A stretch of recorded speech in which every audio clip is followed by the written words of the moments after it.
আমাদের মহাজন বলে দিলেন যে তোমার এই অজ্ঞানতা যদি দূর করতে চাও তাহলে কি করবে? অজ্ঞানী যায় জ্ঞানীর কাছে চৈতন্য জ্ঞান পাবার আসে, নাকি বাবা? অজ্ঞানী যায় জ্ঞানীর কাছে চৈতন্য জ্ঞান পাবার আসে। এই অজ্ঞানতা যতদিন পর্যন্ত আমাদের নাশ না হবে ততদিন পর্যন্ত আমার স্বরূপ তত্ত্ব আমি জানিতে পারিব না। স্বরূপ কাকে বলছে? সমানে নিজ, রূপ মানে আকৃতি। আমার স্বরূপ কি? এটা কি আমার হাত, এটা কি আমার পা, এটা কি আমার পেট, এটা কি আমার মুখ, এটা কি আমার চোখ, এটা কি আমার কান, এটা কি আমার জিহ্বা। তাহলে আমি কি? সব তো আমার, আমি কি? বিশ্ব জগতে যত সাধন ভজন ভগবানকে পাওয়ার জন্য নয়, ভগবানকে পাওয়া একেবারে সহজ।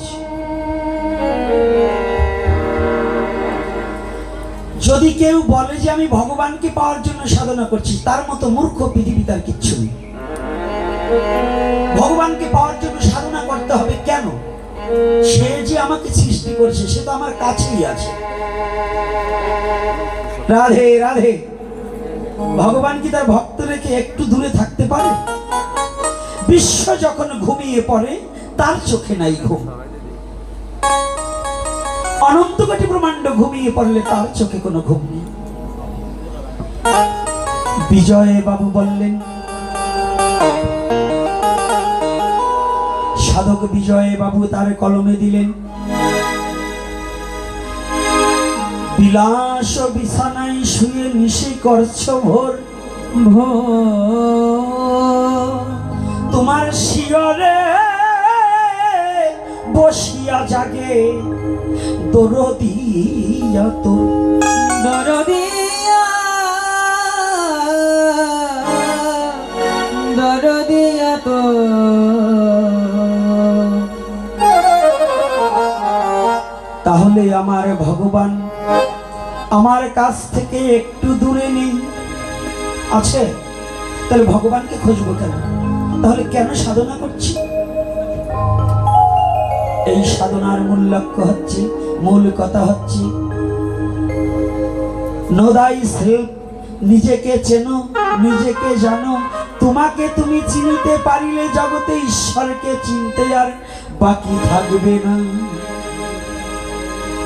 কাকে চিনবে? কাকে? ঈশ্বরকে না তোমাকে? কেন? আমরা সব ঈশ্বরকে খুঁজবো। ঈশ্বরকে খোঁজার তোমার কি যোগ্যতা আছে? তিনি যদি কৃপা করে তোমাকে দেখা না দেয়, কোটি কল্পকাল সাধনা করে ঈশ্বরকে পাওয়া যাবে না। আর যদি তুমি তোমাকে চিনতে পারো না, তাহলে ঈশ্বরকে ডাকতে হবে না, ঈশ্বর দেখবে। ঘরের মানুষ ঘরে খারা,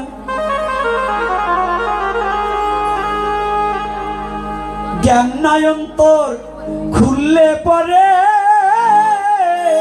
দেখবি ঘরের মানুষ ঘরে খাড়া।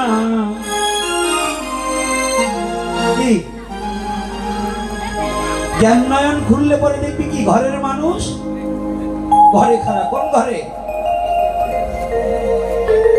বানাইয়া রংমহলের ঘর, ওই ঘরে তোর আছে রে ঘরের কারিঘর। হার আঠনি চামড়ার ছাউনি, জুট গাঠনি কি সুন্দর, ওই ঘরেই তোর আছে রে ঘরের কারিঘর।